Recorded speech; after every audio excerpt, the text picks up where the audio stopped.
अस्सलाम वालेकुम दोस्तों, क्या हाल चल। 6 अप्रैल 2022 और बुध का दिन है। बात करेंगे ओमान की कुछ अहम खबरों के मतलब। कोरोना अल्हम्दुलिल्लाह कंट्रोल में, सिर्फ 35 केस रिपोर्ट हैं पिछले 24 घंटों में।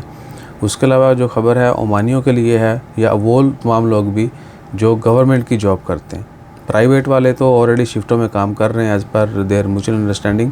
गवर्नमेंट ने भी अलाउ कर दिया है कि ओमानी लोग जो हैं वो पहले अनाउंसमेंट की गई थी रमज़ान टाइमिंग 9 से 2 बजे, यानी 5 घंटे ड्यूटी होगी पर डे और 9 से 2 बजे टाइम होगा। लेकिन रिसेंट जो है कुछ रोड पर बहुत मसले मसाइल होते हैं, ट्रैफिक जैम, क्योंकि यकदम जो है सब लोग निकल रहे होते हैं, सब लोग आ रहे होते हैं।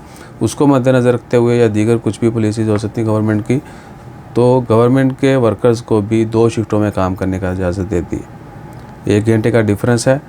अगर आप चाहते हैं कि 8 से 1 काम कर लें, नहीं तो फिर आप 9 से 2, यानी 5 घंटे काम करना है। 2 शिफ्टें रखी गई हैं, 8 से 1 आप काम कर सकते हैं या फिर 9 से 2।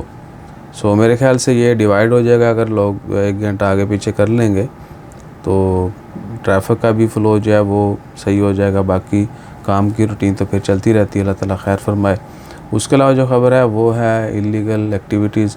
बहुत सारे लोगों को बहुत सारी जगहों पे, एक तो ये कि कमर्शियल लाइसेंस नहीं होता, या लाइसेंस होता है लेकिन जगह नहीं होती कमर्शियल, रेजिडेंशियल पे आप कमर्शियल काम कर रहे होते हैं, वो पकड़े गए। फिर बहुत भारी मिकदार में नशावर चीज़ें जो हैं वो पकड़ी जाती हैं। तो उन सब से हमारी अर्ज़ है, बल्कि उन तमाम लोगों से भी जो इस तरह के कामों में मुलव्वस हैं या उनके करीब बैठते हैं, उनके दोस्त हैं, उनको जानते हैं, कि भैया बाज रहिए, दूर रहिए और इस बुराई से बचिए, नशावर से।